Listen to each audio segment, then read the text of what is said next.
Karate masters यांच्या आजच्या या सांगता समारोपासाठी, त्याचबरोबर जागतिक महिला दिनाच्या निमित्ताने आपण सर्वजण इथे उपस्थित राहिलेला आहात। याच्याकरिता मंचावर सर्वच मान्यवर आणि आपण सर्वजण, खरं तर हा उपक्रमच खूप नाविन्यपूर्ण असा हा उपक्रम आहे। एवढ्या सगळ्या महिलांना एकत्र आणणं आणि त्यांच्याकडून हे साहसाचं काम करणं, बरोबर आहे। कारण सहसा आपण या गोष्टीसाठी, कारण सगळ्याच वयातल्या या महिला आहेत, लहान मुलींचं एक वेळ मी मान्य करेन, परंतु वयाने मोठ्या असणाऱ्या सुद्धा महिला अगदी आनंदाने याच्यामध्ये सहभाग घेत आहेत। हेच तर खरं जागतिक महिला दिनानिमित्तानं आपल्या सगळ्यांचं कौतुक करण्यासारखं हे मला असं वाटतंय की आपण एवढ्या उत्साहाने सहभागी होत आहात। अनेक विषय असतात आपल्या समोर आणि ह्या विषयांना थोडंसं बगल देऊन आजच्या दिवशी आपण एकत्र येणं आणि आजचा हा साहसपूर्ण असणारा हा जो काही इव्हेंट आहे तो आपण छानरित्या पार पाडणार आहात अशी तर मला शंका काही नाहीच आहे। कारण का तुम्ही ज्या पद्धतीने एवढ्या सुंदर सजून आलेला आहात, तर मला असं वाटतं की हा इव्हेंट जो आहे तितक्याच छानरित्या आपण पार पाडाल। मी सगळ्यांना या निमित्तानं पुन्हा एकदा जागतिक महिला दिनानिमित्ताने 8 मार्चला झालेला जरी असेल तरी आज आपण हा कार्यक्रम साजरा करतो आहोत, याच्याकरता माझ्याकडून तुम्हा सर्वांना खूप साऱ्या शुभेच्छा। खूप जण आहेत आणि या कार्यक्रमाचे आयोजक, खूप सुंदर आयोजन ज्यांनी केलेलं आहे, दहिवाळ सर आणि सगळे मास्टर्स, हेगू सर, कुसळे सर आणि समोर बसलेल्या खूप सुंदर तयार होऊन बसलेल्या सगळ्या माझ्या भगिनी, विद्यार्थिनी, समोर मॅम, तुम्हाला सगळ्यांना सर्वात आधी महिला दिनाच्या एक सेकंड मॅम। आता सर बोलले, दिग्रस मॅडम बोलल्या, त्यांनी सगळ्यांनी आत्मसंरक्षणाचे धडे दिले आपल्याला आणि आपल्याला माहीत आहे तुम्ही हे शिकताय, मागच्या 8 दिवसापासून महिला शिकतायत आणि हे तर रेग्युलर शिकत असतील असं मला वाटते। खूप सुंदर कार्यक्रम या ठिकाणी आयोजित केलेला आहे, खूपच छान। आपण 8 मार्च रोजी जागतिक महिला दिन साजरा करतो।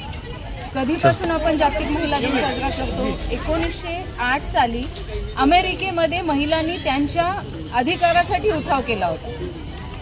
त्यांना मतदानाचा अधिकार, त्यांचे कामाचे तास कमी करणे, अशा काही गोष्टींसाठी त्यांनी आंदोलन केलं आणि त्याच्या स्मरणार्थ युरोपियन कंट्रीजमध्ये 1908 सालीपासून जागतिक महिला दिन 8 मार्च या दिवशी साजरा केला जातो। आणि आपल्या देशामध्ये म्हणायचं झालं तर 1943 पासून पुण्यामध्ये पहिला जागतिक महिला दिवस साजरा झाला होता आणि आता तर आपण बघतोच की आपण दरवर्षी खूप चांगल्या आणि मोठ्या प्रमाणात 8 मार्च दिवशी जागतिक महिला दिन साजरा करतो। पण जागतिक महिला दिन हा फक्त 1 दिवसासाठी साजरा करायचा किंवा एखादा आठवडा साजरा करायचा दिवस आहे का? महिला इतक्या सक्षम आहेत की रोजचाच दिवस त्यांचाच आहे। आणि सर जसं आत्ता म्हणाले की प्रत्येक यशस्वी पुरुषाच्या पाठीमागे एक स्त्री असते, नो डाऊट सरांचं बरोबर आहे, पण मी असं म्हणेल की स्त्री आणि पुरुष एकमेकांना पूरक आहेत। जसं की प्रत्येक यशस्वी पुरुषाच्या मागे एक स्त्री असते, तसं स्त्रीला पुढे करण्यासाठी पुरुषांचं योगदानही तितकंच महत्त्वाचं असतं। आपण आपल्या पुरातन काळापासून पाहिलेलं आहे, जिजाऊंचा जन्म झाला तेव्हा लखुजीरावांनी हत्तीवरून साखर वाटली होती। सावित्रींचा जन्म झाला तेव्हा त्यांच्या वडिलांनी त्यांनी पण सगळ्यांना साखर वाटली होती। ज्या काळात आपण म्हणतो की स्त्रीचा जन्म निषिद्ध मानला जात होता किंवा स्त्रीला खूप कमीपणा दिला जात होता, त्याही काळामध्ये स्त्रियांचं जन्माचं स्वागत केलं जात होतं। किंबहुना आपल्या देशाचा जर आपण विचार केला, आपल्या भारत देशाचा जर आपण विचार केला तर भारत देशामध्ये पूर्वी स्त्रिया खूप स्वतंत्र होत्या। अगदी वेगवेगळ्या कॉन्फरन्समध्ये आपण जे म्हणू इंटरनॅशनल कॉन्फरन्स, वादविवाद स्पर्धा, पुरातन काळातल्या वेदातल्या गार्गी मैत्री सारख्या स्त्रिया सुद्धा त्या स्पर्धांमध्ये भाग घ्यायच्या आणि तिथं ते त्यांचं प्रभुत्व तिथं सिद्ध करायचं।